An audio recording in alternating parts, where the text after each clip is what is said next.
learn from history, and we must go our own way before it is too late. Thank you, Mark. Right at the 5-minute mark. Kazi. So what do you and your organizations believe in addressing the solution of racial inequity? I want to be very first clear of who was driving the Lamborghini in the first place. Because who's spins in movies on your rotten ass, hoe, old ass, white, honky ass, old crooked hope, the bitch dies tomorrow with her pedophile ass son. You know what they said, dummy? They said they Lamborghini. They said they found it in the gold that we had. Clean.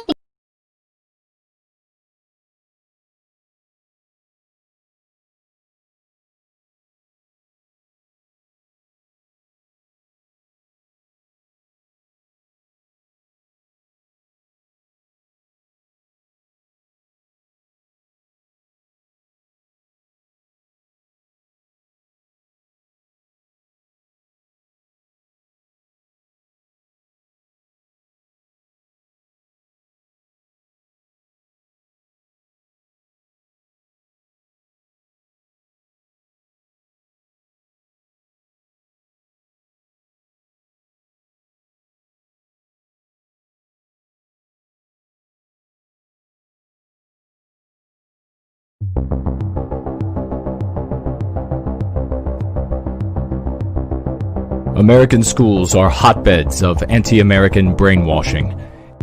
Teachers and administrators are trained to indoctrinate and enforce ideological conformity. Submission is the norm.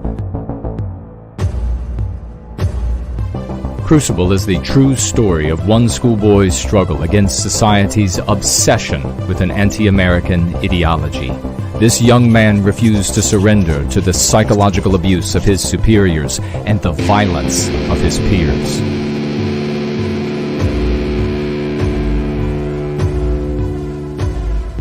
In Crucible, Child Patriot, American Victory, two visions of America collide. One is left standing.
In the nations we call home, an illness has taken hold, a spiritual poison infecting us all.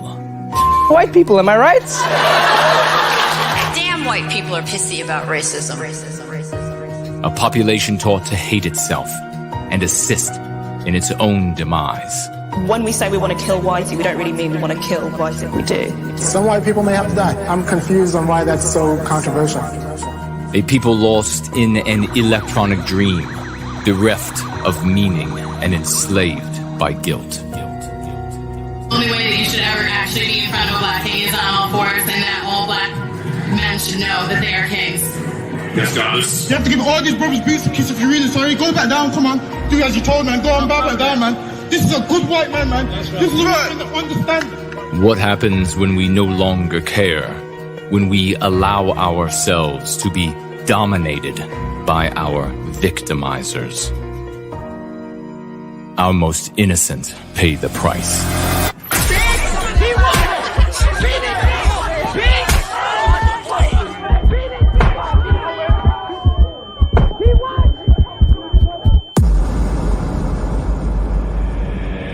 And what happens when they finally stand up?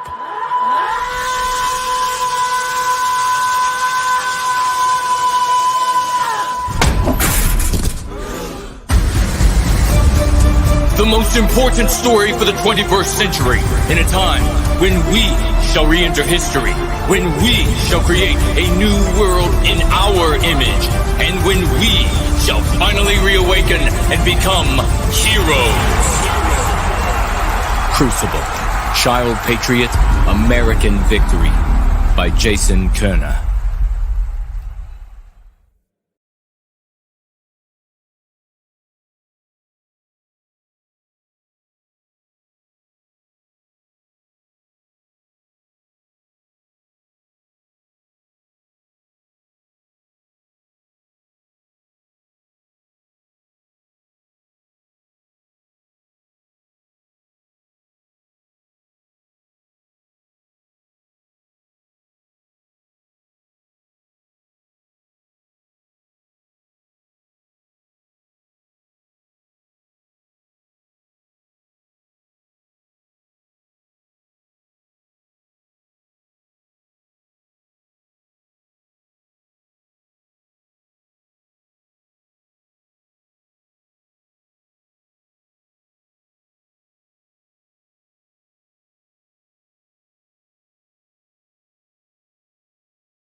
This is the After Party. Your hosts are the Great Orator and No White Guilt. As for the crown winner of last week, the crown goes to our very own, most beloved, dear lady, Mrs. Jess Horst, for gifting a total of 50, saving her white babies by serving White Wellbeing dollars. Congratulations to you, dear sister. Thank you so very much.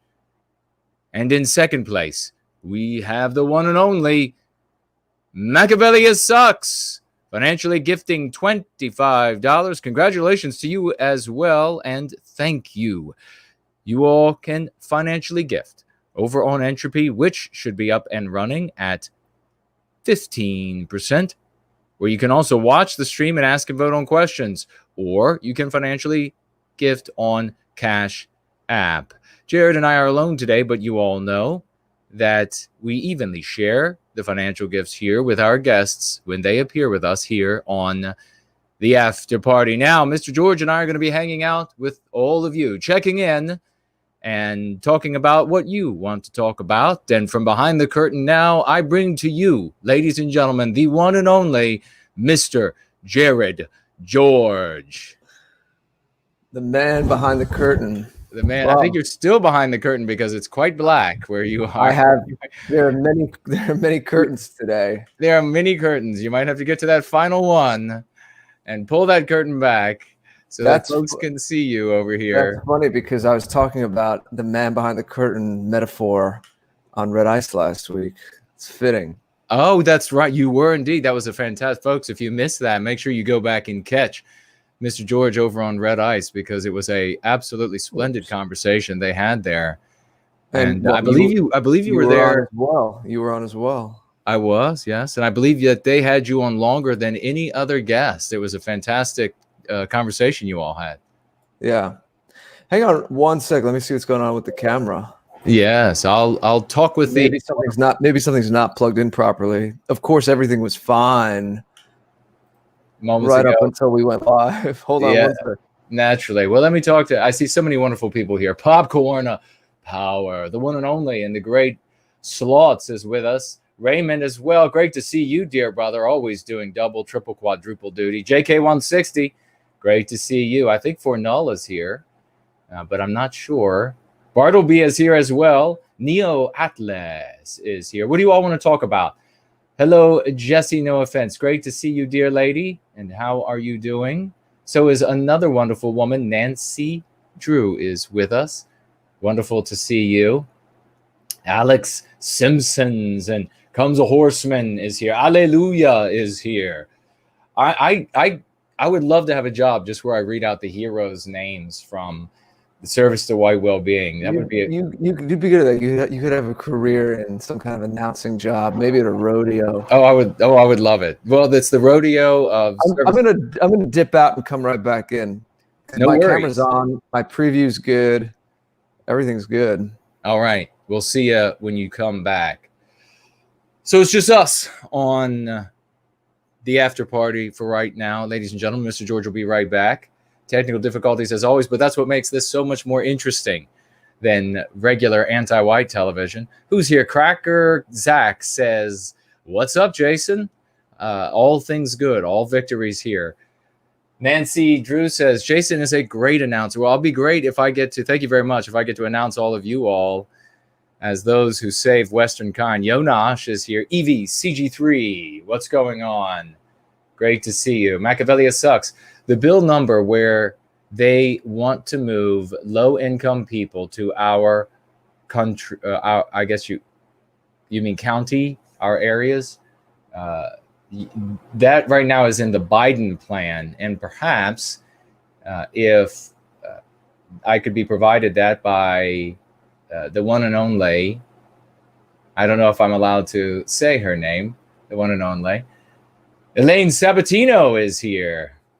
But she will look up online for us, and then if it's in a bill right now, she will let us know, and then I will let you know if I can tell you her name.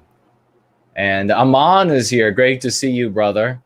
What do you all want to talk about today? The floor is open. Mr. George and I are going to be addressing your interests and concerns over the next hour that we are with you.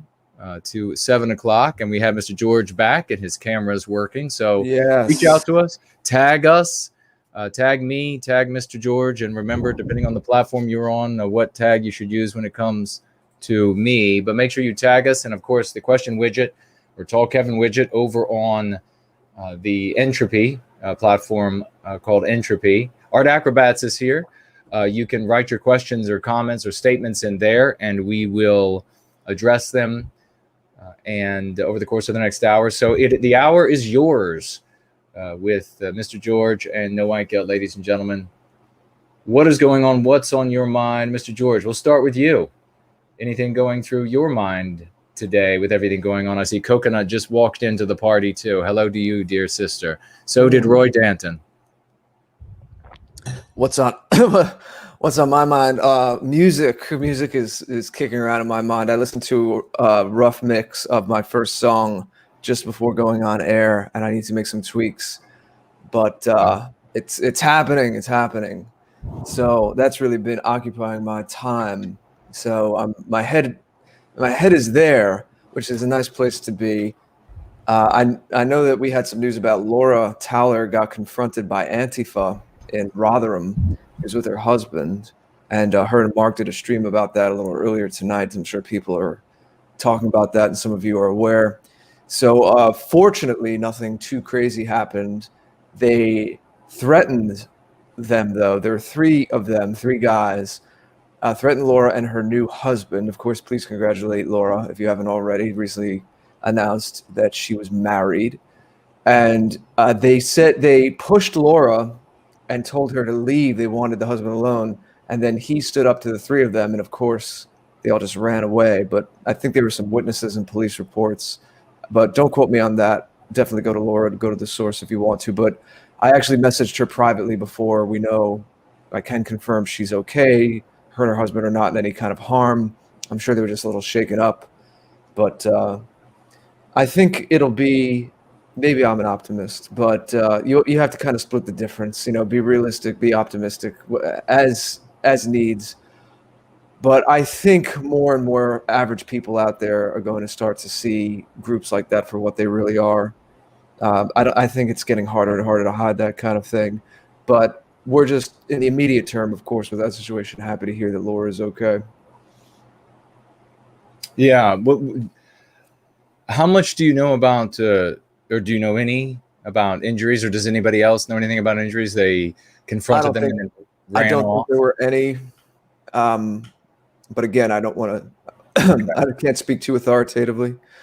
But like I said, I privately messaged Laura. She's all right. Obviously, she was streaming with Mark earlier. Okay. I think cowards that they are, they pushed her and were trying to egg the husband on. Obviously, they wanted. Why would they do something like that? They want the husband to hit them, and then they have a case that he attacked first. Obviously, it's a cowardly thing to do, pushing the woman. But he stood his ground of the three of them, and I think the only physical contact was the push to Laura. Hopefully, well, it says someone by the name of Tommy here is saying that Laura's husband was hit in the face, but he's fine.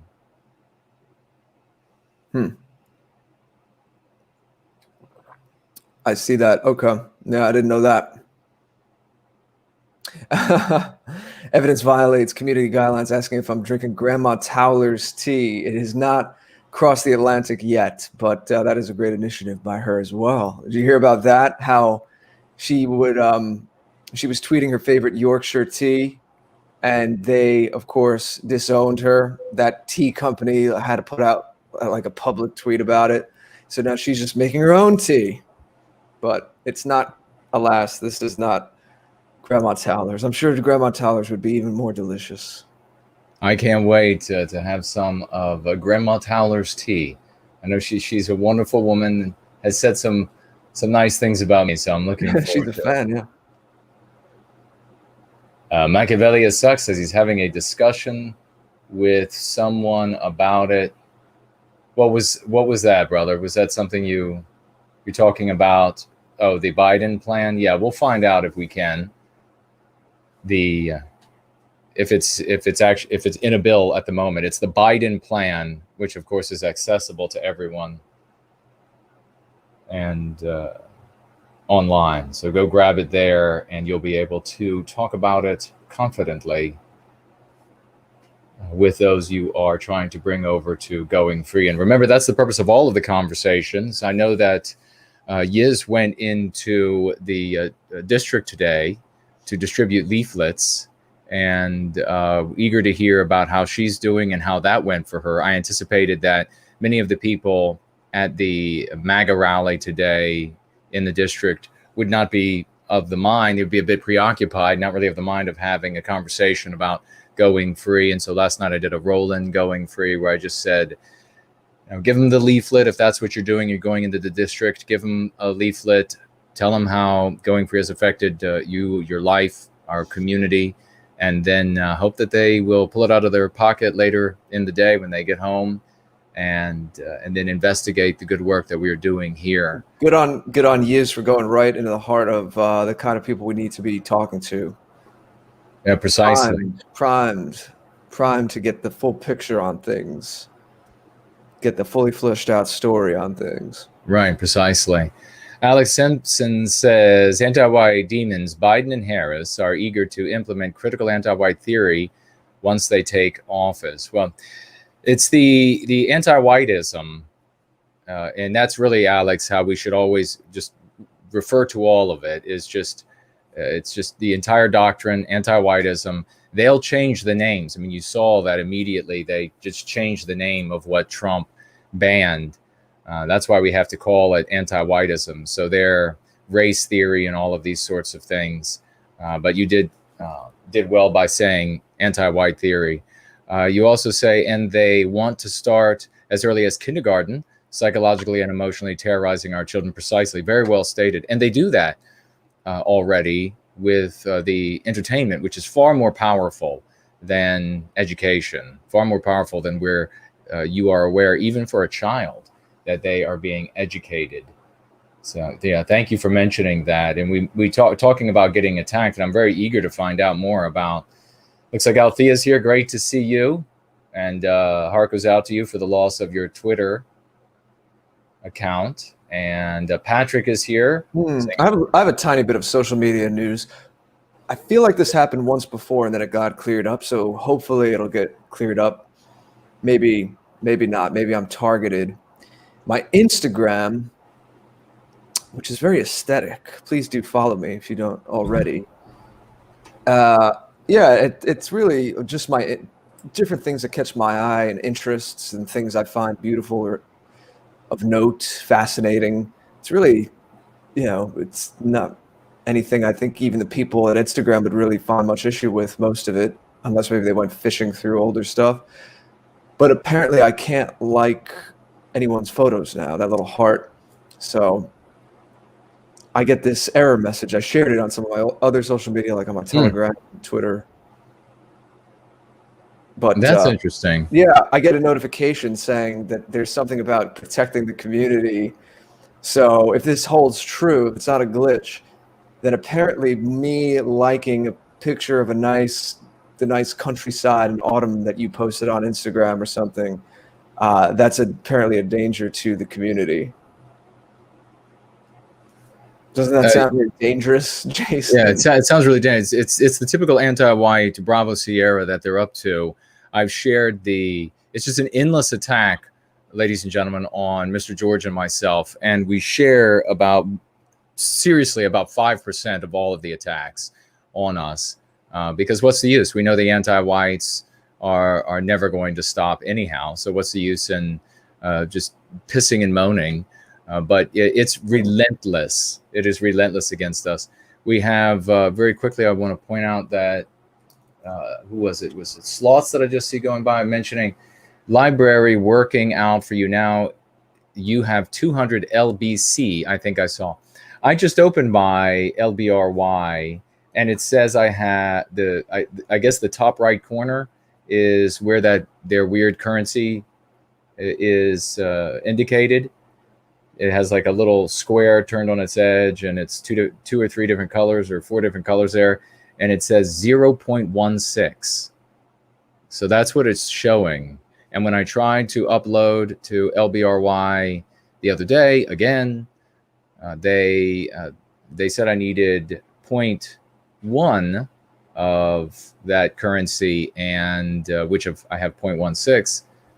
And it still said I didn't have enough. So anybody who would like to try to help me figure out what they're doing, I'm all ears. Jonas says, do you think Trump has a chance to win again in 2024? What would it mean for us? Well, of course, Jonas, we have to be careful around this whole election bit. Right now, the Republicans are saying that Trump did win, and the Democrats are saying that Biden won. And these things, this question is going to go to the courts to be decided. There are several legal cases that are avenues for the Republicans to make their case to win the election. And there is also a constitutional remedy for a scenario like this that would seem to favor the Republicans in this. But there are arguments on both sides, Republican and Democrat. Make sure you get information from both parties and supporters of both candidates before you make up your own mind. Jonas is writing us from Europe, Czech Republic, right? Mm-hmm. And technically, the president isn't really elected until the delegates, I know this sounds confusing, but the delegates in December cast their votes, the state representatives. The voters just vote to send the delegates to go vote. And that's not something unique to this contested election. That's how it always goes. So even if someone won a landslide fair and square, for example, last time there were delegates in Oregon pledged to Hillary who actually flipped to Trump. It didn't really matter. It's a few votes here and there, but our system it's not direct. You're voting for people that represent the vote, and then those people in each state put in an official vote for the president in December, and it's ratified, or whatever the terminology is. So there's that. There's the Supreme Court. There's, like Jason said, every side has its own interpretation right now. I wouldn't go. I don't know if it really behooves us to just take all these different scenarios, because everyone's just kind of gaming it out right now. I think each side is rationalizing it. Obviously, there's a certain side making up an office of the president-elect and trying to use more of I think the media psychological image to project power, project inevitability in this. One certain side is doing that, but it's a little preemptive. The media can't call an election. They can just project things.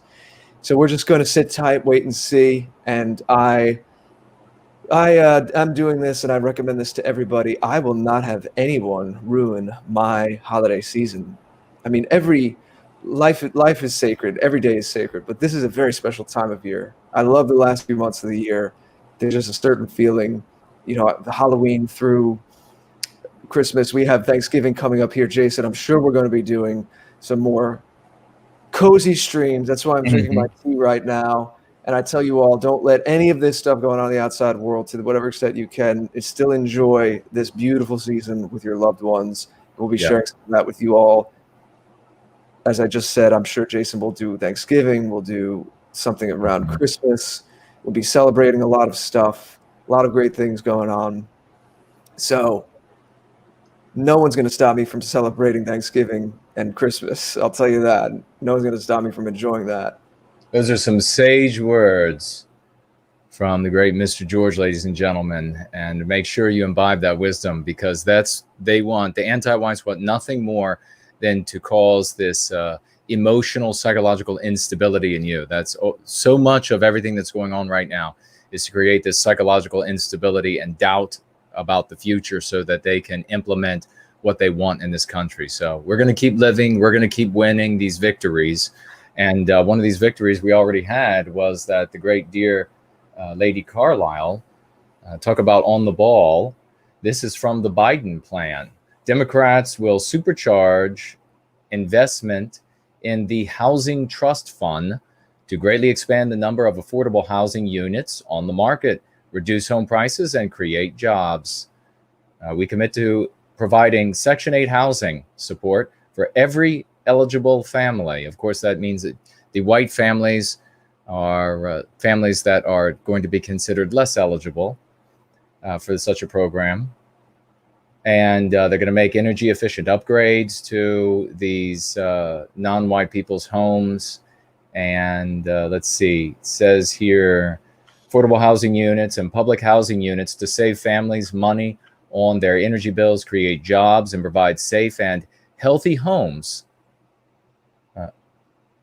To provide safe and healthy homes off to Black families and other people of color. So I'll just read that again. It's making it very clear that they are discriminating against us. And I want everybody to focus on the fact that it is just harming us rather than on the fact that it benefits them. You have your focus in the wrong place if you're just complaining about the benefit to other groups of people. It harms us how? It harms us by we're the ones who have to pay for it. It's got to come from somewhere. And it harms us by not providing these opportunities, these gifts from the state to us. So we're being denied them while it's offered to everyone else. We make energy efficient upgrades for millions of low income houses in metropolitan and rural areas, affordable housing units and public housing units to save families money on their energy bills, create jobs, and provide safe and healthy homes to Black families and other people of color. And the Trump administration has made matters worse by getting fair lending and fair housing protections for homeowners, yada, yada. Jump down a little bit further. This is from the Biden plan. It says government to enforce settlements against discrimination. We will use the federal government to enforce settlements against discriminatory lenders and require communities to proactively review housing patterns and remedy local policies that have a discriminatory effect. So we have effect. I think that word effect is very interesting there. Biden and Harris also calling for the expansion of the, quote, self-improvement grants for border crossers to be able to purchase homes. And the bill calls for equitable border crossers to be able to purchase homes. Yes. I think we should walk out and walk back in. Yeah, I know. Especially get a better mortgage rate or something. I don't know. I think it's based on the biospirit you're carrying inside of you. And there are several. They should rephrase it in terms of shade. Maybe. No. I mean, you think through and you game through a lot of the verbiage stuff. Obviously, that's been your thing for many years. I don't like this whole. Maybe this is not a hill to die on. So maybe I'm saying it take it with a grain of salt. But this color thing, color. Yeah. I mean, we've gone through this before. Blue eyes, green eyes, hazel eyes, red hair, blonde hair, brown hair, black hair, all these different shades. Are you kidding? People of color, we're the people of color. Yeah, we are the people of color, without question. Okay, also we have the bill. There are several bills right now that are moving forward by the Democrats to instantiate or concretize their desires.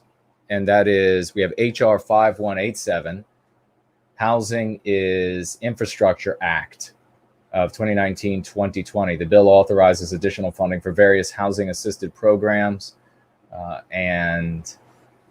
there are a great many efforts right now the Democrats have to bring forward these sorts of things to put people in your neighborhood, the likes of which attacked I tweeted just several hours ago about a multiracial couple that was at the MAGA rally. They were on their way home, and the husband is white, the wife is non-white, Trump supporters, and they were attacked, demonstrating several truths that we teach here that they don't get anywhere else in the white positive sphere, or indeed anywhere else, certainly not in MAGA country. And that is that you're not going to be able to be anti-white enough if you're white, and being non-white is no pass if you're going to get in the way of anti-whites inflicting harm on Western kind and Western civilization. So it makes perfect sense to us. Doesn't make sense to anybody outside of the work that we're doing. Jesse Link says Instagram got a post about no white guilt nuked. I'm sorry to hear about that, brother. But do you still have your account? Art Acrobats says donated over on Cash App. And we'll take a look at those, I guess, as we roll along, Jared, since these could be questions. Yeah, we'll take them in a rolling fashion. I think that fits. Lapis is here. Great to see you. Machiavelli sucks. Can you send me a link in an email? Yeah, shoot me over an email, sorry, at the top of my emails. DF is here. Great to see you, dear lady. Let's go ahead and check out. I know we began with Mrs. Jess Horst over here on Entropy. God bless you. Promethean hails and greetings and blessings to you and your lovely family. Financially gifting $10. Thank you so much. And she writes, I appreciate the support for the president. However, I want our folks to stay safe. I agree with that 100%. I know Mr. George does. Always keep that front and center of your mind. Absolutely.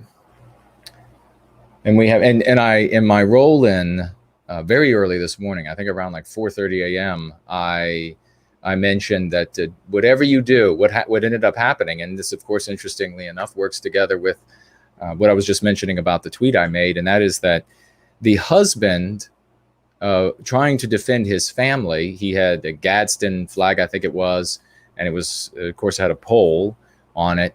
And he ended up using this the pole of the flag to kind of push people back that were trying to scream. He had a baby in a stroller, and then two, I think, probably like maybe 7 to 10-year-old girls I thought I saw. And so they were all crowding in, screaming, and absolutely inflicting grievous trauma on these children. And this husband is trying to push them back. And finally, that infuriates some anti-white female, just this pig. And so she goes crazy to try to attack the husband. And then, of course, that brings in these anti-white males. And there's a little bit of a scuffle. And immediately law enforcement steps in and yanks the husband up against a chain link after he was shoved to the ground on top of one of his daughters. Yanks him up and shoves him against chain link to begin scolding him. I don't know if he ended up being arrested or not, but that would be a case where we never break the law here, and we discourage that in every way, shape, or form. But if that police officer were maybe to be yanked and thrown off of that guy, I would not have shed a tear for him, getting a little scuffed on the way down. Maybe have to get his boots shined again after being thrown to the ground. But that piece of filth, grabbing the man who is defending his family from a bunch of anti-white animals, and all he has, this mob against him, all he has is a stick to push them back. And law enforcement... The initial attack is just because they were at the rally? Yes, just because they were MAGA supporters. They were leaving and headed back to their automobile, and the mother's pushing a stroller, and there are two maybe under 10-year-old or 11-year-old little girls with them, and the anti-whites just fell upon them like hyenas. And then the law enforcement goes after this guy. The reality is obviously that a person's body, depending on who they are and how big they are and what their intent is a weapon. There's nothing to legitimize the officer grabbing the husband off of his daughter that he had been shoved onto the ground, and to put him up against the chain link fence. The officer should have pulled out his firearm and aimed it at the crowd and said, back up. The crowd was the weapon. So not the guy using a stick to try to keep them away. I mean, this guy should be absolutely hauled on the carpet, and he should be severely punished for that. And like I said, I mean, I wouldn't have shed any tears if somebody had chucked his ass. What a coward. And of course, being a coward that this guy was, who did he choose to actually take on, this cop? He didn't choose to take on the mob because he's a coward. He chose to take on the chubby fat guy, who's trying to protect his family with a stick from a mob. What a surprise. Yeah, that's unfortunate. There was some people are saying you have to be very careful at these rallies, especially bringing children. And in general, yes. I mean, that rally was huge from the pictures I saw. And it seemed like, of course, it was peaceful and everything was going well. But you never know what's going to happen on the outskirts of it. As Jason, you were saying, people, as you're walking back to your car, who's kind of just hanging out and waiting to pick up a target like that. Obviously, a family with a stroller, they wouldn't have gone up to a bunch of young guys, like 5 guys who are all fit, just like these people over in England today in Rotherham going up to Laura and her husband and trying to push Laura, obviously in an attempt to get the husband to attack them. And they're outnumbering you. And there's no honor in it. It's just so we know this, but. Well, yeah, and of course the reason for mentioning was that on my roll, and I mentioned that whatever you do, don't even do everything you can to not have a dust up with anti-whites, because even if you both get arrested, the prosecutor is only going to prosecute you. The prosecutor is going to permit the anti-white to walk again and again. So let's see. Art Acrobats is over here, and he writes with a $10 financial gift on Cash App. Thank you so much, good brother. Let's give awards to top white activists. Well, that sounds like a good idea to me. In what field? Distributing leaflets, or because we just mentioned that, or was it something else? Let us know. Tag me. I think Art Acrobats wants to start a media empire and maybe have something like the Oscars one day. That would be fantastic, wouldn't it? For content creators and everything. We'll see how that goes. As I said, Vol Hollywood will have to establish something. That'd be great. Tell our own stories a little bit more close to what we care about and how we do things. Nancy Drew says here, during the Floyd incident, Elmo from Sesame Street said he was sad because we are and of course translating to say heretical country. Of course, they're using the anti-white slur. How despicable. Yeah, you don't let, that would be a comment on what we were talking earlier about the entertainment. Elmo. Yeah, some sort of, I'm sure that's some sort of comic character or puppet or something. Sesame Street character. Yeah. So do not let your children. They should stay out of politics, those Sesame Street characters. Yeah, I agree completely. It was so much simpler when I was a kid. I was a fan of Sesame Street, but I never got a talk from Elmo. You never got a moral tongue lashing, a browbeating from maybe, Elmo. Maybe I did, and I didn't realize it. But obviously, I made it out the other side. Okay. Thank God. No, nothing called Elmo was going to hold Mr. George back. You don't know who Elmo is, really? No. Some He's sort of puppet. He's a red guy, a red fuzzy guy. He's got a funny voice. Elmo.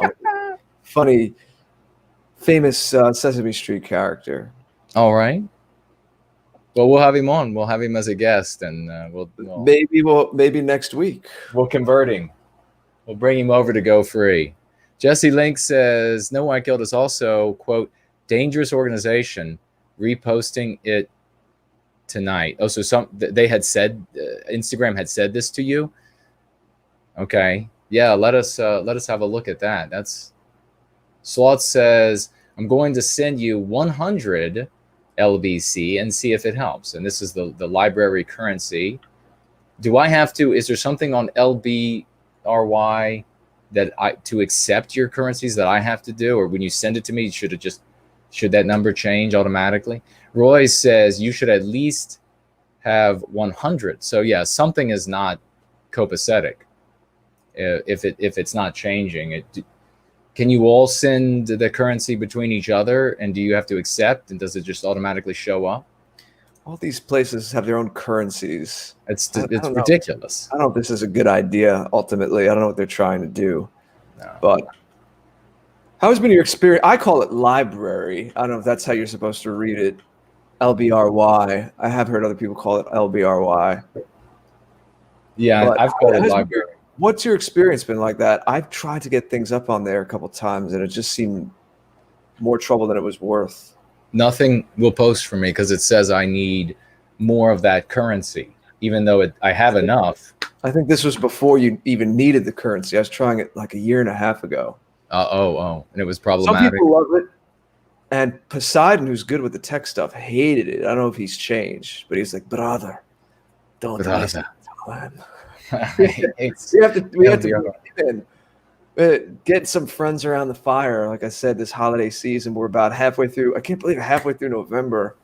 So Thanksgiving coming up in a couple weeks here in the States, and even if you guys aren't with us, please join. We had some British friends stay up late with us and stay on with us. I think we did a Friday night stream the day of Thanksgiving last year, and I think we were able to convey to a lot of our British friends the coziness of the American Thanksgiving. Of course, you have to experience it, but I think they got it. There's still a feeling. It's similar weather, of course, but there's also a precedent in us of, even if you're not totally aware of it, it's still the rhythm of the year. There was like end of harvest festivals at this time in European countries, even before the particular situation that led to American Thanksgiving. So, yeah, well, we have to. I haven't spoken to Poseidon in a little while, but he's streaming all the time on DLive. Yeah, we'll have to get back in touch. Mr. Kanazi here says, did you talk about the Vistaprint anti-white situation already? I haven't, and I don't even think Mr. George knows, but I'll be revisiting it. Ultimately, what happened was Vistaprint, and if you have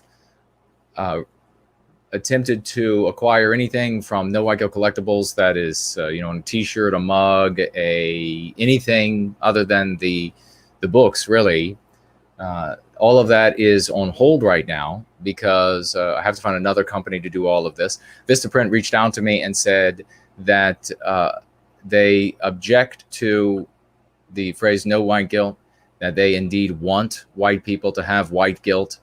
I went back and forth with the woman on the phone numerous times, and I said, so you're just saying that Vistaprint wants, your lawyers are saying, whoever you keep leaving me and putting me on hold to talk to, they want us to have white guilt. And hold on, please. And then she come back and try to, sorry? How'd they respond to that? Every time she came back, she would begin immediately talking about something else. And I would come back right to Vistaprint, this company, wants us to feel white guilt. And then I of course, asked, well, do they want us to feel, do they want Jewish people to feel Jewish guilt? Do they want Black people to feel Black guilt as well? And then it was, well, we know we want everybody to feel, we want to be fair with everybody. We want it the same for everybody. And I said, well, okay. So then if you all sell to me a no Jewish guilt sticker or shirt or whatever, then there's an issue, right? Because you want it to be the same for everybody. And we'll be, I think I see where this is going. I won't give the punchline away. I think this is going to be a participatory kind of thing, kind of project. I like this. Well, I mean, I have. We'll see. I have the punchline is yet to be delivered, but yeah, we are going to bring a lot of attention to Vistaprint, these anti-white SOBs who are. Also, I mean, I implicitly trust your strategic mind in dealing with people like this. I'd love to be a fly on the wall in a conversation like this when you're on the phone with a company like that in their customer service. But did you take the tack at all, the angle at all, that there's nothing hateful in that message? There's nothing implicitly hateful. There's no ire directed outward towards any other group in that. You're looking inward to your own. There's nothing, like, did you ask them about that, like a terms of service? Because they can vaguely, we know that there's always these vague terms that they could always leave open to interpretation, like, we won't print if it's hateful, and use words like hate or something, other terms like that. But what if anything was said around that? I intentionally did not make any defensive statements like that. I said, show me where I pulled up their terms of service. Show me where in your terms of service that it is not acceptable to object to white guilt. This is just about saying that white people don't want to have guilt for being white. And she of course, couldn't show me that. And so I demanded, if that it was not going to be permitted because of a breach of terms of service, that I be shown exactly where it says that it's a breach of terms of service, in which I pointed out to her, and I said, your brain trust that you're going and you keep putting me on hold for, they're going to see the problem with it, because then it says that their terms of service is stating that Vistaprint wants white people to have white guilt. If we can't say that we don't want white guilt, then that's them saying that they do want us to have white guilt. So she was obviously out of her league and said, oh, okay. Well, she left again. Then she finally came back and said, they told me that they will contact you within 24 hours. And guess what? So no response. And this is just yet another anti-white company. So everybody at Vistaprint, every employee is responsible for the anti-white company. I mean, that's just period. We're not. I'm no conservative. The conservatives would celebrate the police officer roughly handling the husband, defending his family there, and they would be understanding of it. I'm not understanding of it. We're no conservatives. As far as I'm concerned, every white person at Vistaprint should be fired at this point. All of their executives, all the big money people, should go. If they're white, gone. Get rid of them. Let's see, Iberian. Oh, let's jump over here because we do have something. Blue Fur over there in the UK, financially gifting £10. Thank you so very much. And writes here, Trumpism is conservatism with media hysteria making out Trumpism to be fascism, when it isn't and never was. Not a hill worth dying on. Keep up the great work, Jason. Thank you very much, Blue Fur, for the $10. or 10 pounds. My apologies. All the way over there from the UK. Yeah, and we don't. We're no fans of Donald Trump, but of course we know that he and the majority of the Republican Party are standing against and have been standing against all of these bills that will make our lives a level of hell that Dante would have been sweating over.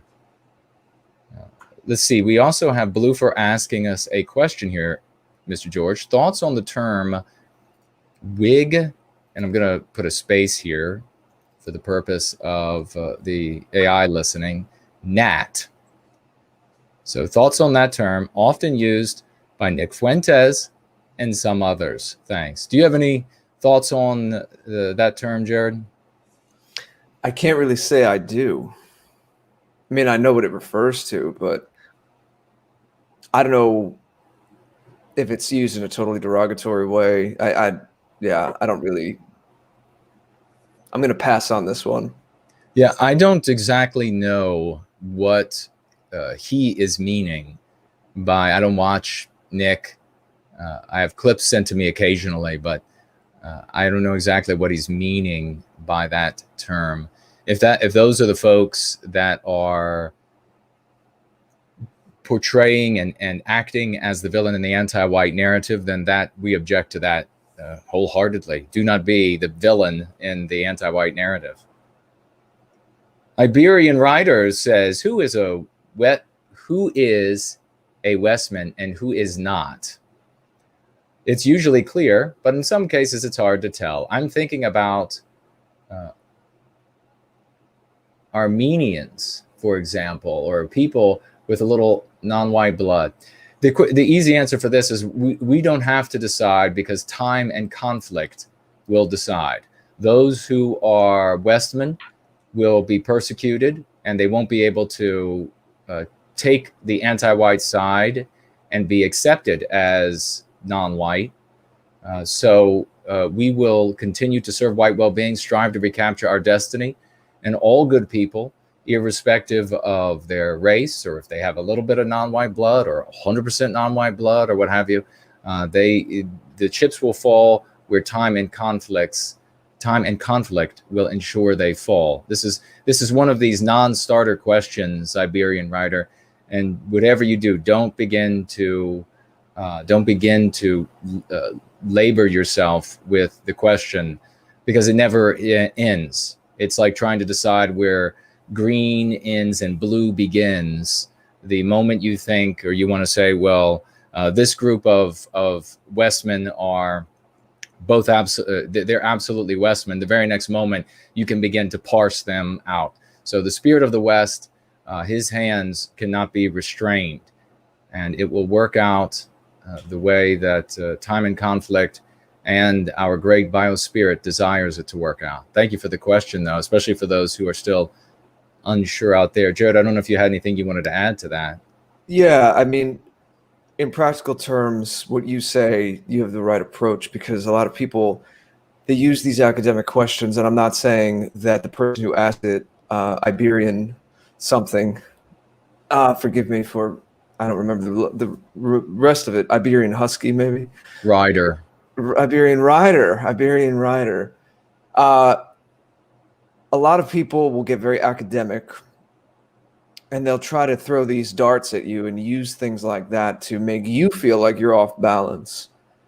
And all of a sudden, it's like, because we're debating where there's a gradient, all of a sudden, that doesn't mean you go back and have to rethink everything about just your natural, what you're part of, that, biologically and spiritually. And that, as I always like to say, nothing in life has any meaning without particulars. You can get super philosophical, and I won't here now. But yeah, there's always a universal that you could point to. There's always ways you can point to categories, group categories by similarities, and cast a very wide net and talk about all people as souls or all people as humanity. And then you can get very, very down to you as an individual, and there's all these levels in between.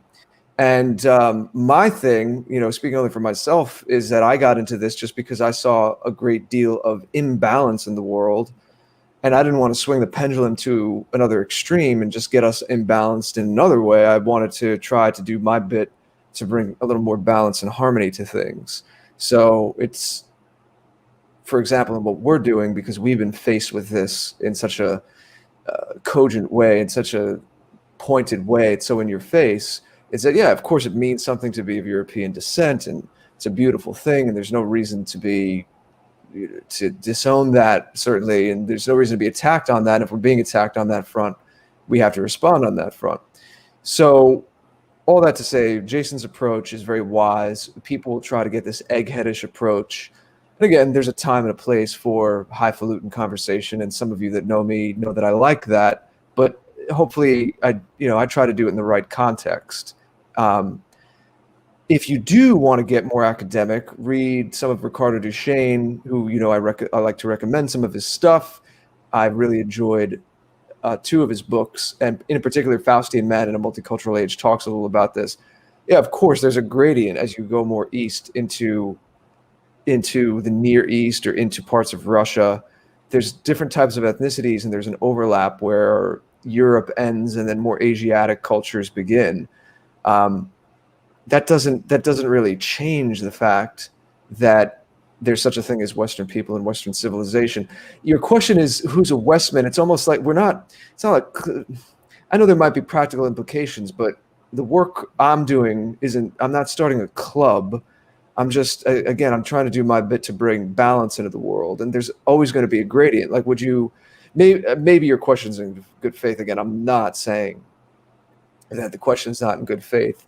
As people are saying, why pretend the person's white? No, there are white people that ask this. I might have asked that question several years ago. I have a good friend that's Armenian.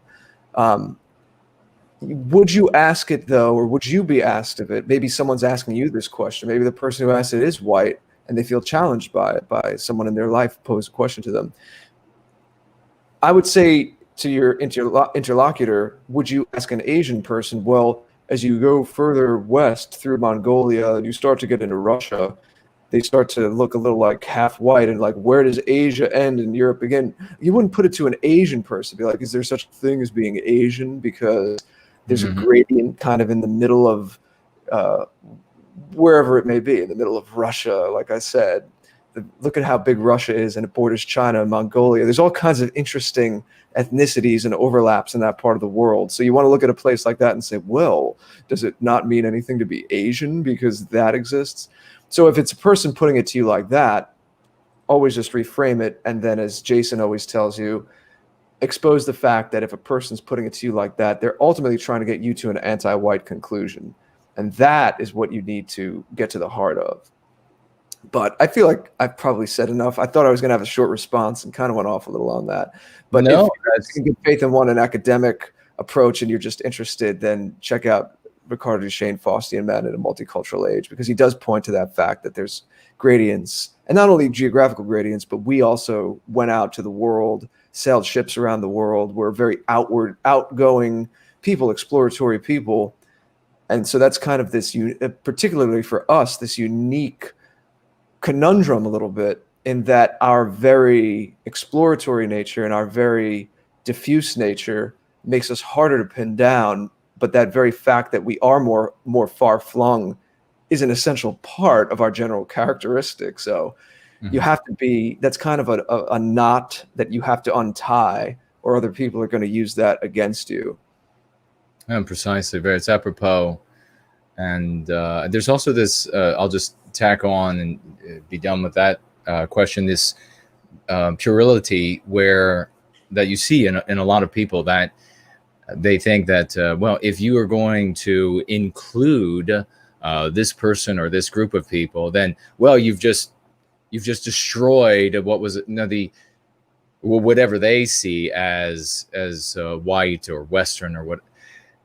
That's preposterous. We are, and it's puerile, and that's why I called it that. It's childish. It's from immature people who come to this conclusion. There is no reason to believe that there would be a blending out of all of the beauty of Western kind. In fact, we are going to recapturing our destiny presupposes that we're going to highlight that we celebrate all of that heterogeneity, all of that variety in our people. So, and also for you personally, wherever you fall on the spectrum of all of our variety, wherever you fall in that horizontal spectrum of all of our variety, you don't have to marry and reproduce with someone who you think is not going to help you deliver the children and have the children that look the way that you do, or that you would like to see them look. Or so it really is a non-starter question. It's a way to undermine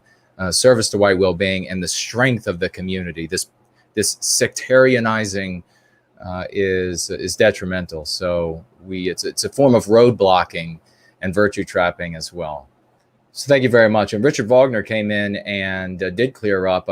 My guess was right that that really ugly term does mean those who, he says unironically, play the villain in the anti-white narrative, which is especially dumb because the group of people that these folks think that they've figured out, they're being they are the ones who are puppeting you. That's why you are acting like the villain in their story, because they have outwitted you and you look like an idiot.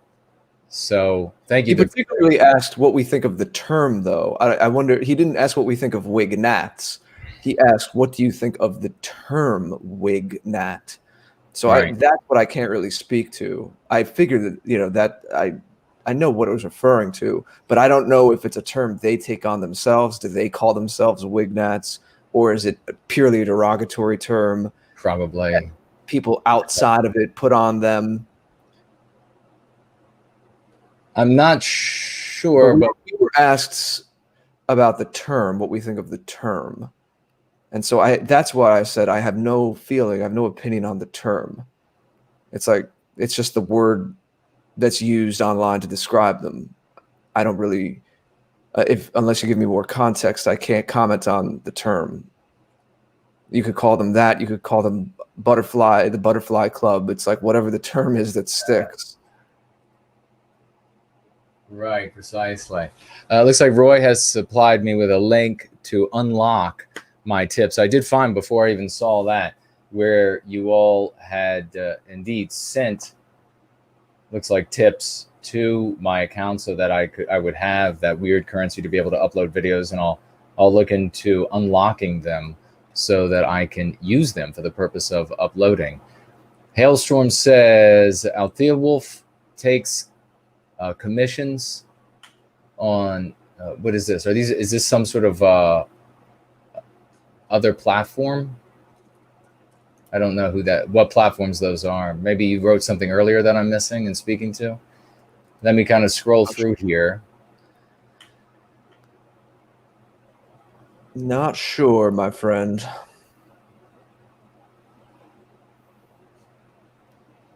We will answer a few more of your questions here, folks. So get them out, get them up to us quickly. Look at so many great people with us. Lil Frig is here. John is here. Lil Frig, not a rapper, though. Probably not a rapper. No. There's a lot of Lils that are rappers. Alex says, something I noticed while watching the rallies was that the non-white speakers were always coming from a perspective of a positive racial identity, all the wonderful things that Trump has done for them and what is in the best interest of their particular group. This would be considered unacceptable and controversial if it was a white speaker got up there and did the exact same thing. Well, precisely. And that's one of the reasons why we despise the positions of this. I guess that's taken for granted by the conservatives. They're inside the anti-white narrative. They're using the anti-white morality. That's why they always come to self-destructive conclusions. I do want to say quickly also, before I forget, they're a mother of 2 children is very, very happy today, and the children are very happy today. She's in our community going free, and heard about a white positive get together, asked if I could hook her and this wonderful community up, and I did, and they were all able to get together today, and they had apparently a splendid time. So a big you're welcome to all of you, and congratulations on all of those new wonderful friendships that you're making.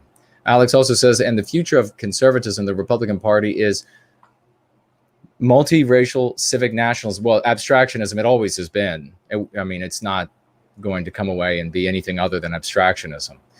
And then Alex goes on to say, the villainy signaling non-white identity politics and embracement and acceptance of a white minority America shows clearly that anti-whiteism is the prevailing norm in both circles. It is indeed. You're absolutely right. The Republican Party is anti-white. There's no doubt about it. And it's these Lilliputian minds out there that are the midgetwits that erroneously conclude that if you are not against Trump and him being in power, the Republicans being in power, that automatically means that you endorse and support them. And of course, that's just an IQ test. And when the people come screaming, foaming from their basements, they're just really just waving their low IQ score over top of their head when I see them. Coconut says, you both are the best heroes in the whole wide world. You're making a difference. No White Guild and Jared George. That might be a bit much, Coconut, but thank you for the sentiment. Yeah, thank you very much for the sentiment. Let's see. Those were Alex again. Zed says, Zed Des is asking, is it a 24-hour stream? No. We've got a lot. We both have a lot to do for White Wellbeing. Not the least. Jason's working his way up to that, though. Yeah, still, that's true. Working my way up to the. If you keep calling in on a Sunday night, you might eventually get a 24-hour going free. And then it'll take 2 weeks before I can upload it to the TAP site, but it'll be yeah, that's how long it would take. Monumental achievement.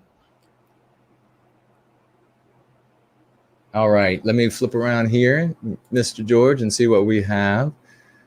We have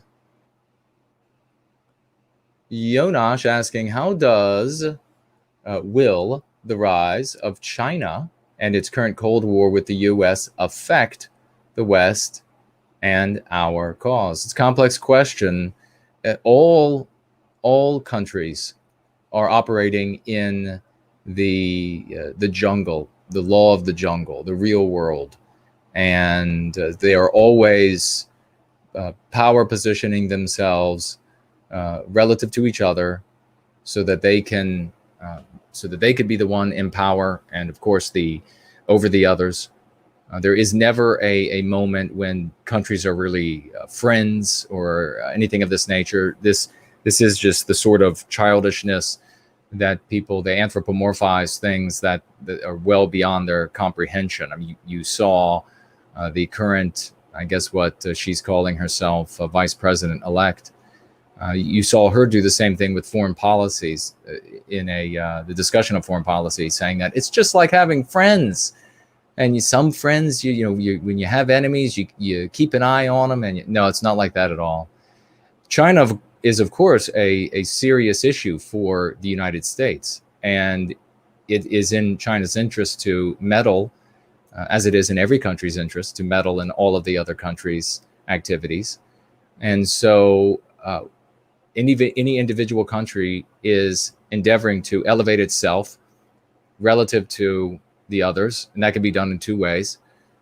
And that is, one is to elevate themselves, and the other is to drown or push down or what have you, all of the others, so that they are high relative to the other countries. And that, of course, is going to be China's purpose. You'll see those activities at play in the United States. And for us, though, what we need to do is we just need, in our lives, all we can do is affect ourselves, those around us, and the strangers that we can get to, brothers and sisters out there. That's where we need to be putting all of our attention. What these trillionaires are doing, what the other countries are doing. Those sorts of things are only important for us insofar as we can reference these things, not go into any sort of investigation of it or deep research of it, so that we reference it when we are bringing brothers and sisters over to going free. Any more time spent on that sort of thing when you're driving a Honda or a Volvo and you live in a single family home, or you rent a 600 square foot apartment, any other time spent on this sort of thing is really to be stupid. I'm just gonna end it with a simple word like that, so it will resonate with folks out there. But it's a good question to ask. How does it intersect with the activities that we are engaged in? And it does in that way that we can reference it when we are helping folks to go free. Any thoughts on that, Mr. George? No, I've just been reading the chat, but I don't know if there's reason to add much more to that. I don't know. We got foreign policy to boot, so right. The big I don't know what I'd really have to add anyway. The big foreign policy questions. I just don't like the fact that this stuff increasingly has to be sold to the public in this infantilizing language. Yeah, precisely. Just another point I was thinking too about Alex's statement earlier, the Republican Party and Republicans and conservatives, and this is again makes this time so propitious for all of us, is that the Republican Party, conservatives and the like, they are celebrating that they have increased the non-white vote for the Republican Party by, when you average them all together, 3 or so percentage points. And that is after 4 years of Donald Trump and the Republican Party going beyond anything that as traitorous as the Republican Party has been, going so far beyond any of that it's stupefying, that it's intoxicating in their effort to win over the non-white groups in the United States. And all the way back in junior high school, I said, eventually you're going to have two parties that are, their candidates are just promising more and more to the non-white communities. And that's how it will all come apart. You had 4 years of Trump endlessly talking about and naming each specific non-white group, and then including women in there as well, and then actually doing amazing things for all of these groups for 4 years, off the chart sort of things. And all it did was increase it by this tiny, insignificant amount. And then the Republicans are going to celebrate the great victory. They've been saying, now I've heard it from more than one place now, where the Republicans are celebrating and the conservatives are celebrating that they can't be called racist anymore by the anti-whites, demonstrating really how far their heads are up their rears, that they can't be called that anymore because they've increased the non-white vote by 3% once you average all the different groups together. It makes it propitious for us because all of our brothers and sisters out there who had been bamboozled by conservatism and the Republican Party, they're going to be looking elsewhere. They're going to say, wait, this makes no sense. The country's going down the toilet. Who else has any ideas on how to remedy it? And they'll come to the place with the ideas that are working. Let me refresh this and make sure we're good there. And jump to the bottom and see what anybody else has. And then we've got a good question over here on entropy, Mr. George, before we check out. Arnorian, for all of his outreach, the small crossover was outweighed by the amount of white men who were turned away. Well, yeah, fewer white men voted for Trump this time. And you can only be, I mean, that is saliently ignored. You don't have to always articulate. You can make a very profound statement. And that is essentially what Trump did. I'm sure he didn't intend to make that profound statement, but he made a very profound statement to white males. And that is, you're even though you shoulder the lion's share of taxation, you're the ones who are by far and away keeping the lights on, keeping society working. Nothing for you. We are going to discriminate against you, and that will be for the totality of my presidency. Nonetheless, Biden and crew is not just going to ignore you. They're going to actively go out there and hunt your ass down. At least this is what some people are saying. You'll have to check with CNN. Maybe you can get out your checkbook because it's rumored that they're up for sale. Let's see.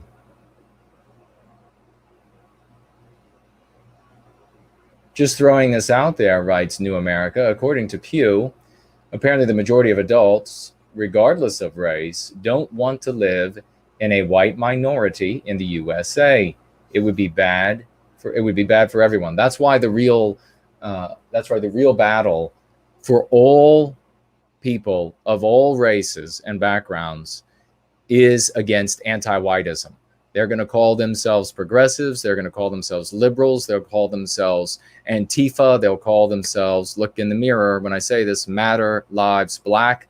They'll call themselves all these different things.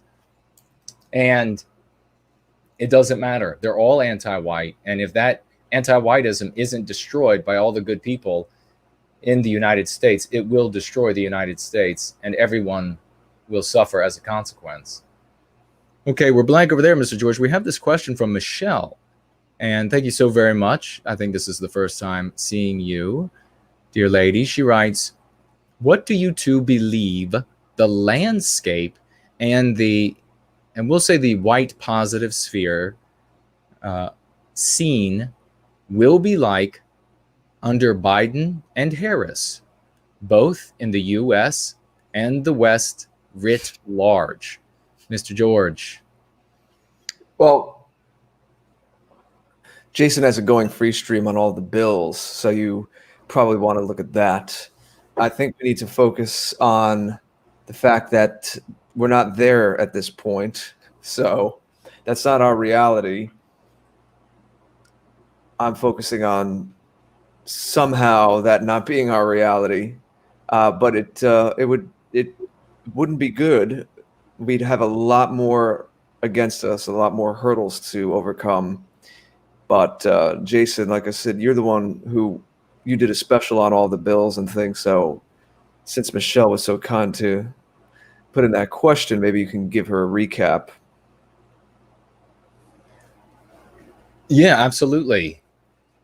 If we see a Biden-Harris presidency, and of course, this is what the Democrats are saying is the case, and all of the establishment media, including Fox News, really enjoy that clip where, what is that anti-white pig's name?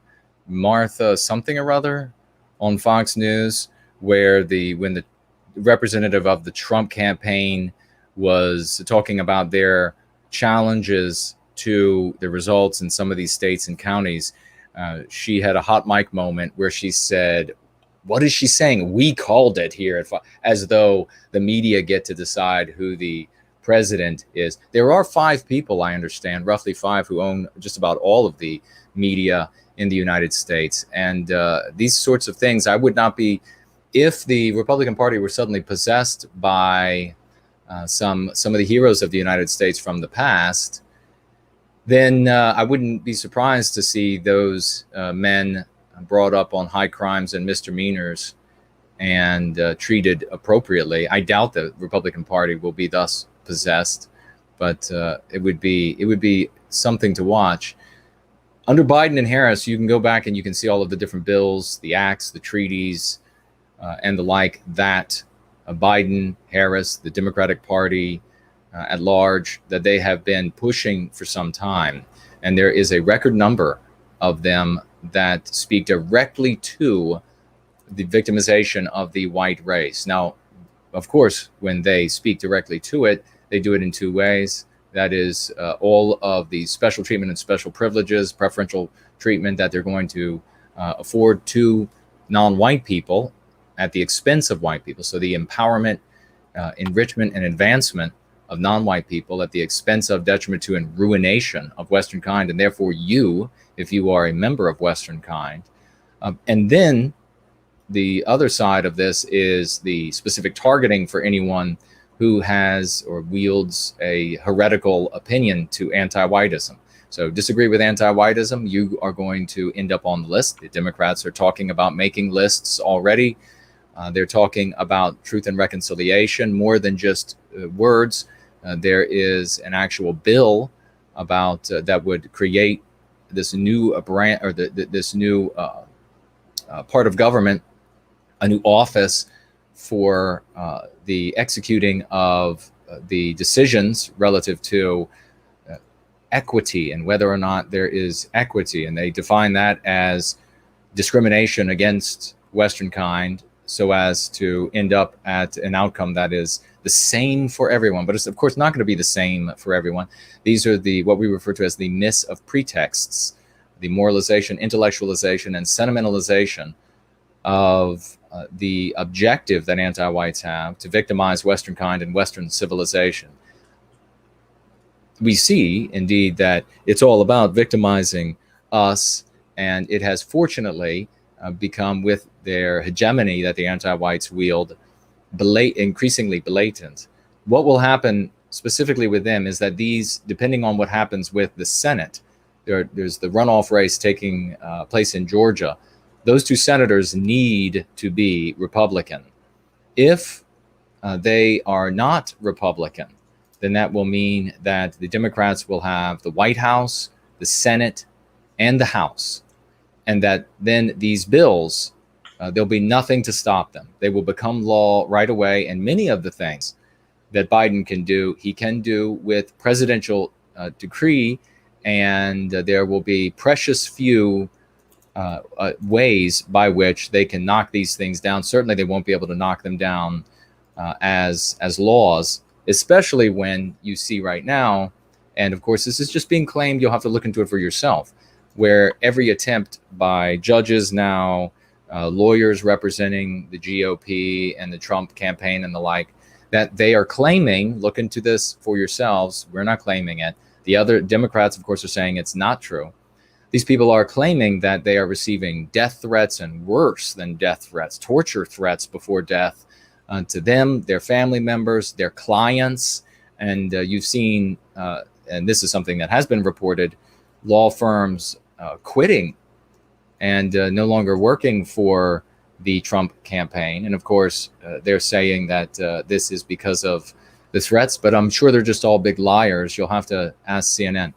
For us, what this will mean is if the senators from Georgia become Democrats, then in both cases, we can just broadly speak, in both cases, just for time purposes, we're going to have a brand new societal context. There will be no nodes of power or precious, or too few to actually resist on any sort of legitimate legal level what the Democrats, what the anti-whites who call themselves Democrats want to do to us and with the country. That means that there will be some opportunities for creative thinkers as well, and we're creative thinkers here. So as these different bills become law, as treaties are signed, as presidential decrees are written from the desk of rigor mortis, we'll take a look at these things. We'll see what we have to change in order to stay out of jail and to keep you all out of jail.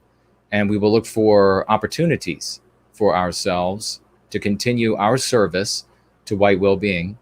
And I will say that for those who have dragged their feet and have bad-mouthed going free because we choose not to look like the bad guy in the anti-white narrative, those people are going to jail. Those people are going to lose their right to self-defense.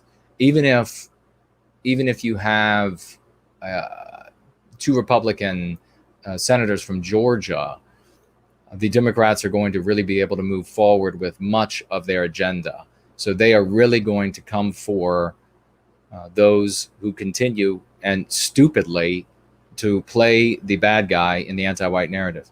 Internationally, the Democrats are going to be recategorizing those who serve white well-being as terrorist groups.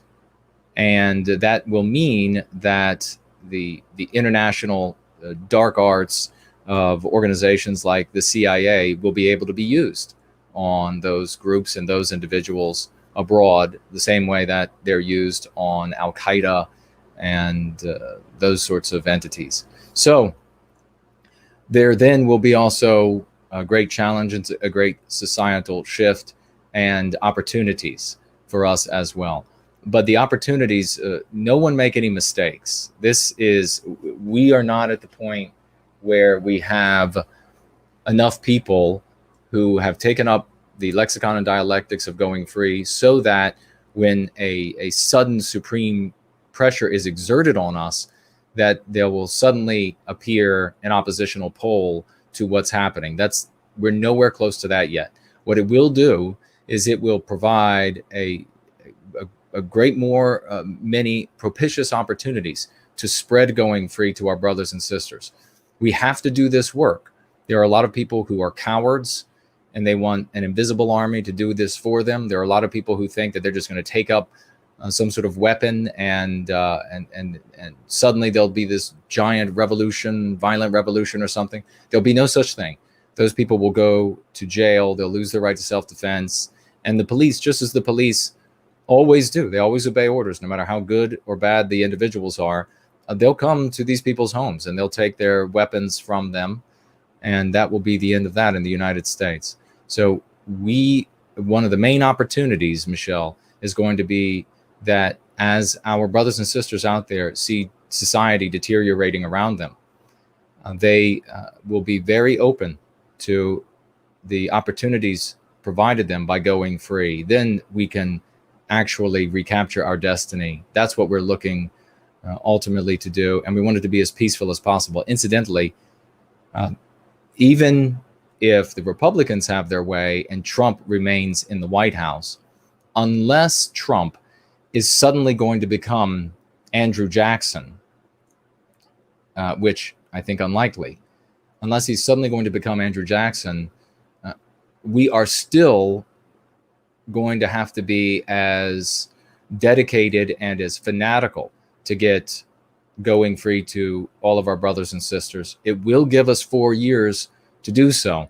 But after those 4 years are over, then everything that we're talking about now having to deal with will just be what we have to deal with then. So 4 years of breathing room does not mean in the least that we can sit back on our laurels, as they say. Now, it means that we need to pick up the pace as quickly as we can to reach as many people as we can, while we're able to reach them in the way that we have been able to reach folks over the past so many years. So it's a big question. I actually could go into it for quite a long time, but I appreciate that, Michelle. And let me just make sure, Mr. George, see what else we have here, if anything. The great Elaine Sabatino is here. In other words, we don't want to act like the white positive version of Antifa. That's right. You absolutely. That wouldn't be positive. That'd be a different flavor altogether. Yeah, you. Someone was asking if we knew the date of the Georgia vote. I don't know either. Who does off the top of their head? Yeah, precisely. Ruth Bader Ginsburg, back from the crypt, right? So I'm convinced Trump was just looking for a way out of the White House. I'm not sure what you mean. We just need to build our own party, Ruth says. No, you can't build, I'm afraid, a political party in the United States. It is impossible in the current societal setting. Both parties will oppose you. You'll end up this peculiar group of non-entities that are sitting in some antechamber somewhere, never having a say in anything, and then they'll just outlaw you. No, you see, this is Ruth Bader Ginsburg. A political party is an outmoded vehicle. It's one of the great many vehicles that the anti-whites have beaten, and we need to accept that the anti-whites, everything that they have beaten already, are vehicles that we cannot use again. You cannot go back to the battle with what the anti-whites already know how to defeat.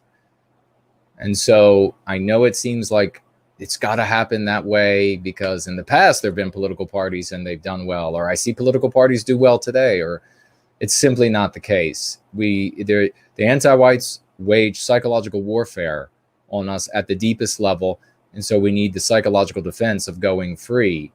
Only then will parties or flags or whatever else have any meaning and have any defense against the anti-whites. But no, specifically in the United States, you 100% cannot start a political party. Jonas says, would you get Survive the Jive on? Perhaps discuss the origin of Western kind, both genetically and spiritually. I know it's not urgent, but it's important to know our roots. Mr. George? I think I'm going to cut in because that was from a little while ago, and I talked to Jonas about that in the chat already. So he now is informed, he's empowered with the fact that you can go to our websites and search. Survive the Jive was in fact on in June of 2019. So it's something to you could go look back on. But yeah, Survive the Jive does great stuff. And we appreciate you thinking of that and thinking that he would be so kind as to speak with us. And as I mentioned, in fact, he did. So please, as I always tell you, please bookmark our websites, search around. We have going on 3 years worth of streams like this and other projects. They're all cataloged for you and much more secure if our social media goes away. Precisely. Very well said, brother. We have, as we're getting ready to tap out here tonight, ladies and gentlemen, the great Slots, the one and only Slots, financially gifting $10 and saying everything that champion wanted to say to the anti-white bastards with those $10. Thank you, brother. He's definitely committed, and we salute him. Ruth Bader Ginsburg writes back that he agrees about a political party. Patrick says, yeah, he loves the Survive the Jive. And I thought there was something else on the screen here that escaped me, apparently. Yes, it did. Or maybe somebody deleted it.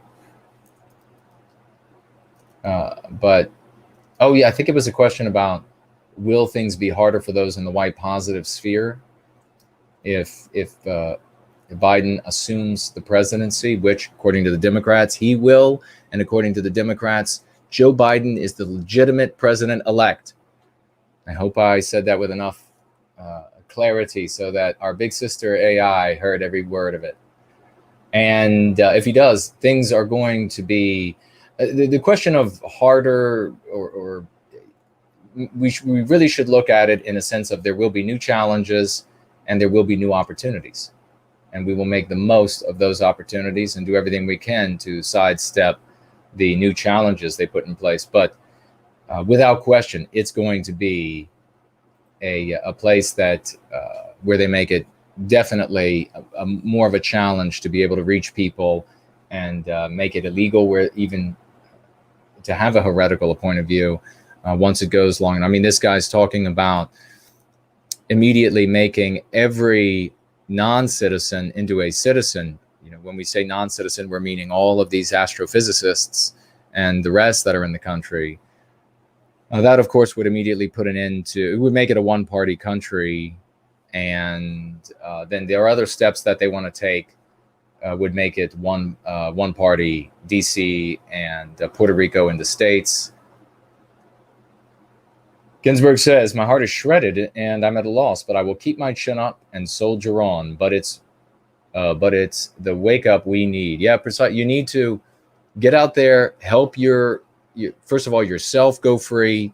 It does amazing things for people when you begin to treat yourself for the mean pathogens that you've been infected with over the course of your life. You need to do that first, because you'll access talents on all of those levels, physical, mental, and spiritual, that you didn't even know you have. Then you help those around you, or simultaneously you help those around you. your loved ones, your friends, and you try to reach out to those brothers and sisters, the vagues out there who haven't heard the good word yet about going free. They need to get out of the anti-white narrative. They need to speak with the lexicon and dialectics of going free. This changes everything. Any other attempt that remains inside the anti-white narrative is always doomed to failure, because you cannot operate on their moral spectrum. If you get into their spectrum of right, left, and that moral spectrum that they have, it's political and moral, you get into that narrative, there is simply no way to morally, ethically, sociopolitically defend white well-being in that environment. It's a 200 IQ level of control, and our people need to get out of it if we are going to recapture our destiny. Mr. George is working, folks, on some amazing music. He's been with us for years, and he's been doing amazing work for white well-being, but he hasn't even shown us this great part of his talents, which is music. And he's been working on that. You all might know that he's also a collector of beautiful works of art. He does that on his website. You can see much of that there. He's also digitally, yes. Digitally, yeah. We don't have the money for that. We're working class folks. We don't have the money to be actual holding the paintings up in our homes. But he also writes beautiful poetry and collects beautiful poetry digitally as well. We're really eagerly looking forward. Jared's going to be rolling out his songs one at a time once he gets them wrapped up, and I'm very excited about that as well. So Jared, let us know what you're working on and what will be available next, and let everybody. We have a lot of new people who are watching. A lot of Magasphere folks are coming over, learning about the work that we're doing. Let them know where they can find you and what they can expect next from you. Well, thank you. Yes, we for anyone that's new, we usually do this show with a guest. It's an interview format, but sometimes we check in with the chat like we're doing tonight. Jason and I are old friends, and we've been doing this for a while, and there's different kinds of tones the show takes depending on what's going on. Thank you for what you said, Jason. It's always inspiring to see the work that you do as well. All of your books. We are celebrating Crucible coming out in October. But yeah, I listened to a rough mix of something earlier today, what's going to be the first song release. And there'll be more announcements about that very soon. Hopefully you won't be able to miss it if I do my job right, because even subtle things, like I've had the same avatar on social media for the last year and a half, right? Well, I'm going to change that when I do the music, because that... even something like that, someone might see, oh, wait, he changed his avatar. That sometimes that catches people's eye, and they go over your profile, and then just any little, even a tertiary thing like that, I'm going to try to change everything when the music comes out, because it's really a new time for me. We'll talk more about that when it's appropriate, but expect announcements very soon. We'll talk about that. You mentioned poems, so I'll mention that my latest one is exclusively available in White People's Quarterly. Issue number 3 recently came out. That is a beautiful, glossy magazine. Our friend Tony at White People's Press does that, and he does luxury publishing. In fact, another project is that he and I collaborated on a coffee table book called Folk. It's about what it means to be a people, a collection of different thoughts, different essays from our people around the world. Jason here actually has the lead-off essay in it. The forward is by Ricardo Duchesne, who I mentioned before. I decided to do a short story. I told what I wanted to tell via a short story. I've never published a short story before, so this is new. Tony will be on this show. He'll be on the after party very, very soon as we celebrate the release of those and more projects from him. He has been a very busy man this year. So a lot of cultural stuff. And that's what I mean about me and the music. People know I've always had a cultural bent, but I'm in a kind of a transition where I think hopefully I'll be known primarily as someone who makes things as opposed to a commentator or video maker. But we'll talk more about that. I'm not going anywhere, don't get worried, but we'll talk more about that when the time's appropriate. But my site is thegreatorder.com. Everything I do goes through that, so please bookmark it on the mailing list, as goes theafterparty.tv as well. These shows are cataloged there, as well as some select individual work from Jason and I, and definitely community work. A lot of people do collaborations. A lot of this is collected by Jason every Friday night on Chuck Martell's Garage Party. So those are archived as well on theafterparty.tv. We're really trying to do our best so that we leave a footprint and there's a place for you to go and find us and share with other people that we have more control over than social media, and that would be there if our social media slipped away from us magically one day. So really, it's really important. Please do go bookmark those sites, share those sites with other people, and we will have you on. So yeah, Ricardo Duchesne, Apollo, that's right. Ricardo Duchesne was actually on the After Party back in August of 2019 as well. Great guest, great conversation we had with him. So Jason, what is your site? Since I'm mentioning websites, and we'll use that as the segue for you to give our closing for this evening. Until next time, everyone, thank you from me to you. My love and best to all of you, and we'll see you soon. Thank you so much, Mr. George. Well, it's been a wonderful evening being able to chat with you all, kind of just laid back tap that we like to do from time to time. I see Marsha has just shown up. I'm afraid that we're leaving, dear lady, but you can watch us in replay. Thank you all so very much for being here. A big thank you to all of the moderators who moderated this evening and helped keeping us safe from scumbags, anti-white scumbags who want to try to shut us down. Looks like Sean has he and Ray Foster have been talking. Call in tomorrow during Going Free, and perhaps we'll cover that then. Greek American has asked several times if Trump has stopped immigration to the United States on a large scale.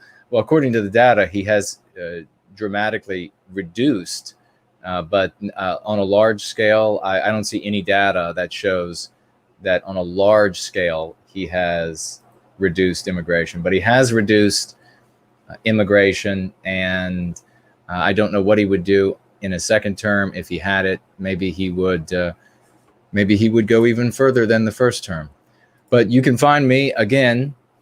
The website was recently taken down twice, but it's been rebuilt, taken down by anti-whites.